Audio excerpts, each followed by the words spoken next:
Magandang araw po sa bawat isa sa atin. Ngayong araw na ito ay gusto kong ipakita sa atin na ang pamumuhay ng isang Kristiyano bilang kanyang anak. Sabi niya dito sa Mateo chapter 10 verse 16, sinusugo ko kayo na parang mga tupa sa gitna ng mga usong gubat.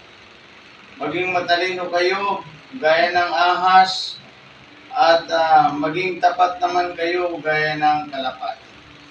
Purihin ang Panginoon na sinasabi sa atin ng Biblia na maging matalino tayo katulad ng ahas at maging maamo naman tulad ng kalapati. Kasi kung minsan, tayo mga Kristiyano, ang lahat ng tao ay nadadaya ito.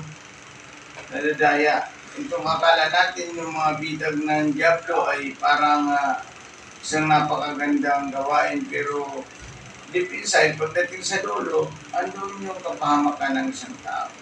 Kaya sabi niya dito, sinusugo kayo na parang mga tupa sa gitna ng mga asong gubat. Maging matalino kayo gaya ng ahas. At maging mabait naman kayo katulad ng kalapati.